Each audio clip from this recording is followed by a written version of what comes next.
अब next point है हमारा भक्तिन का गर्व। ये वीडियो बेटा इसलिए छोटी बन रही है क्योंकि ये डाउनलोड होने में ज़्यादा समय लगता है। तो नेक्स्ट पॉइंट है हमारा भक्तिन का गर्व। उसको महादेवी वर्मा पर इतना गर्व है कि मेरी मालकिन जैसा कोई नहीं है।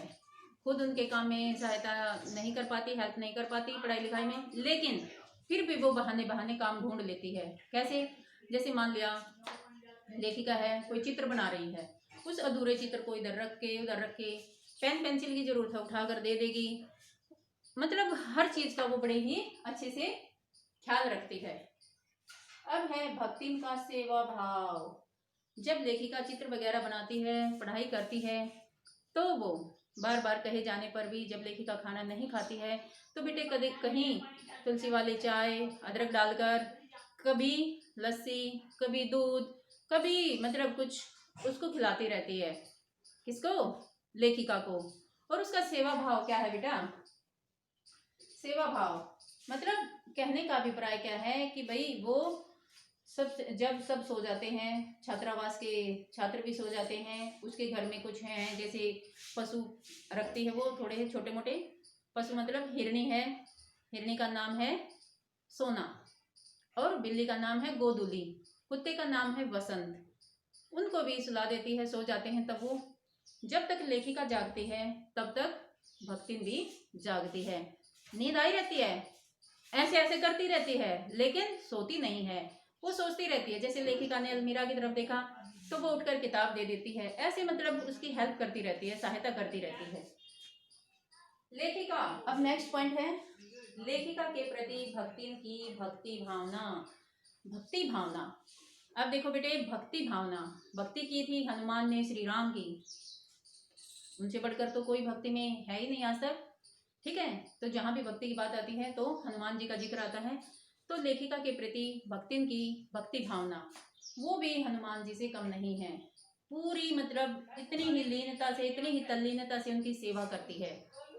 बद्री केदार के ऊंचे नीचे रास्तों पर वो लेखिका से आगे आगे चलती है, लेखिका के आगे आगे चलती है, कहीं गिर विर ना जाए। और जब ये जैसे मिट्टी भरा रास्ता है, कोई रास्ता है तो धूल उड़ेगी, तब रहती है लेखिका के पीछे कि जो लेखिका के पैरों से धूल उड़े तो वो भक्तिन पर ही चली जाए। कहने का अभिप्राय क्या है कि उसका हर वक्त इतना ध्यान रखती है कि शायद कोई ही रख पाए। तो हनुमान जी से स्पर्धा करती है वो सेवा भाव में। स्पर्धा होती है बेटा होड़, स्पर्धा होती है होड़, कि जितनी सेवा हनुमान जी ने श्री राम की है इतनी ही भक्तिन ने महादेवी वर्मा की है, कम नहीं की है। तो वो सेवा भाव में उनसे स्पर्धा रखती हैं। किससे? हनुमान जी से। तो नेक्स्ट पॉइंट है हमारा भक्तिन व लेखिका का संबंध। संबंध बेटा उनका नौकर और मालकिन का नहीं था, नौकरानी और मालकिन का नहीं था, वो माँ बेटी की तरह ही उनका संबंध था।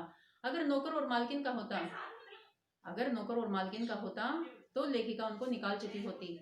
क्यों? क्योंकि ऐसा जैसा वो खाना खाते थे वैसा नहीं बनाती थी। अब वो अपनी असुविधा छिपाने लगी थी। मैंने बताया ना कि भाई वो अपने अनुसार डाल लेती है, तो लेखिका कुछ नहीं कहती है, उनके अनुसार ही डाल गई है। अगर उनका ऐसा संबंध होता तो वो निकाल चुकी होती, चाहते हुए भी न निकाल पाना, और भक्तिन को कह देने पर भी हंसकर टाल देना, ना निकलना। जब बेटा युद्ध की स्थिति थी, उसकी बेटियों ने उसको बुलाया, लेकिन वो मना कर देती है कि नहीं, मैं लेखिका के साथ ही रहूंगी, महादेवी वर्मा के साथ ही रहूंगी। अगर कहीं भी जाना पड़ा, जेल जाना पड़ा तो मैं साथ ही चली जाऊंगी। ठीक है। लेखिका के परिजनों के प्रति भक्तिन का व्यवहार।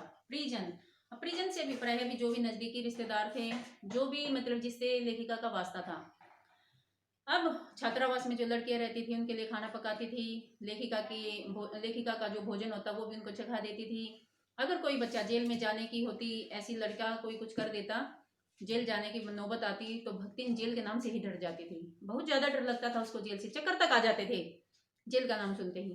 लेकिन जब लेखिका की बात आती है जेल जाने की, कि भाई कहीं लेखिका को जाना न पड़ जाए, तो वो वहां माय लॉर्ड वायसराय तक लड़ने की बात कहती है कि मैं चलूंगी, लेखिका जाएंगे तो मैं चलूंगी। देखो, जब नाम से ही डर लगता है, जेल के नाम से ही डर लगता है, लेकिन महादेवी वर्मा के लिए वो जेल जाने से भी नहीं कतराती हैं। कहती हैं कि कितनी साड़ियां धोकर रख लूं, कितना क्या रख लूं, क्या पता कब जाना पड़ जाए, तो जेल के नाम से भी डरती नहीं है। वायसराय तक लड़ने की बात कहती हैं। अगर मान लिया महादेवी वर्मा को जाना पड़ गया और उसको छोड़ गए तो वो वायसराय माय लॉर्ड, ठीक है, बड़े लाट तक जाने की वो हिम्मत जुटाती है।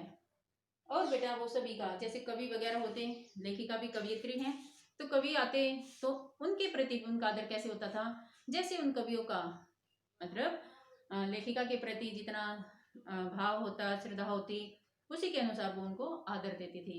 और एक बात की बात और सुनिए, एक बार की लेखिका कह देती है सबको हस्ताक्षर करने सीखने हैं। हस्ताक्षर समझ रहे होगे, सिग्नेचर की सैलरी तब मिलेगी तब हस्ताक्षर करना सीखेंगे। वो बेटा हर बात को मतलब अपने अनुसार ढाल लेती हैं, खुद नहीं सीखती और सबकी हेड बनी फिरती हैं। और जो नौकर थे घर में सबकी हेड बनती है, खुद आता जाता नहीं कुछ भी, लेकिन फिर भी सबकी हेड बन जाती है। और उनको कहती है कि जो मेरी मालकिन है वो तो पढ़ाई लिखाई में लगी रहती है, अगर मैं भी लगी रही तो काम कौन करेगा, ऐसा कहकर वो उनको समझा देती है। ये बड़े ही कुछ उसकी अच्छाइयाँ भी थी, कुछ बुरे गुण भी हैं उसके अंदर, लेकिन वो उनको बुराइयां न मानकर सद्गुण ही उनको मानती है। ये था हमारा आज का चैप्टर, इसको पूरा करना है और अच्छे से समझना है। धन्यवाद।